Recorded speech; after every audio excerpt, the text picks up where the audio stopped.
So here it is, the Weebill S from Zhiyun. It has been released. It's tiny, it is strong. It is a mini Crane 3 Lab, I'd say. I have a GH5 with a 10 to 25 on here, and it handles no problem. Even when we don't balance it at 100%, it got this auto tune feature that makes the motors balance itself and adapts to the device that is on there. That is pretty cool. We shot a video here the other day. I'm going to show you that. It's pretty dope. Small cinematic sequence with this Crane, it's not a Crane 3 Lab, with this Weebill S. So let's take a look at how that went. When we come back, we're going to talk a bit about more of some of the features that they have been upgrading on this one, and why I think it is a beast of a gimbal and it's really worth upgrading if you got the Weebill Lab. Here we go.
So, if you're familiar with the old Weebill Lab, the form factor is kind of the same. It's the same small size.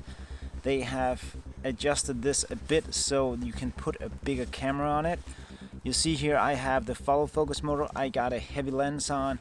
Got a kind of a heavy camera. It's a GH5, which I had a problem on the Weebill because it could just fit on there with one of my smaller lenses, and that was kind of it.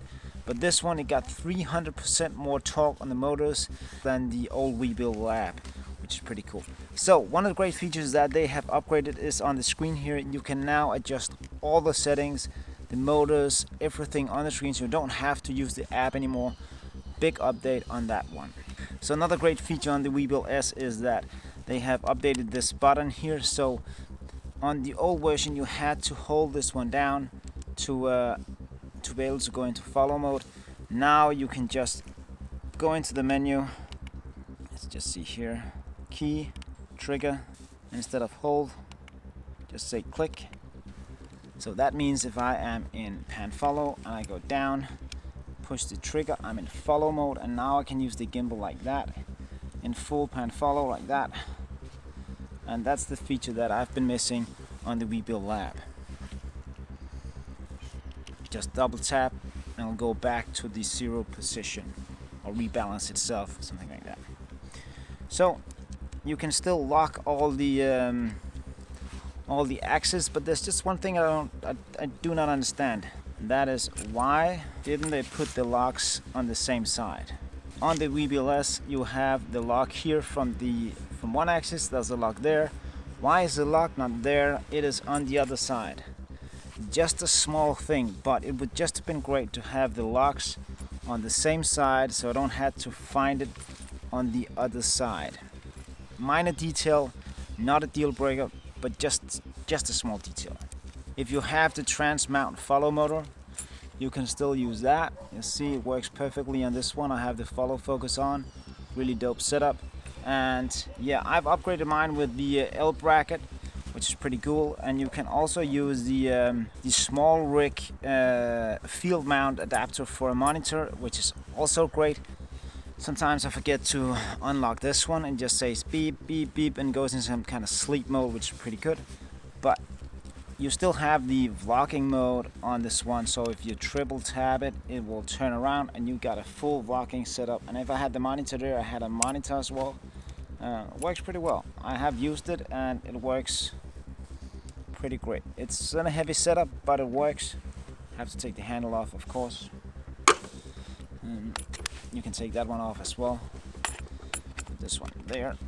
Triple tap, and you're back in the normal position. This is how you get it. One handle, the other handle is from a Weebill Lab.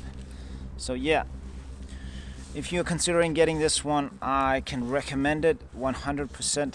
And as you saw in the small cinematic sequence we made, it handles very well. We shot in 24 frames per second, so we didn't slow anything footage down. Tell me what you think in the comments. If you have any questions about it, I will be glad to answer it in the comment section. That's the Weebill S. Go out, buy your own, and make some cinematic sequences. I'll see you guys back here next time.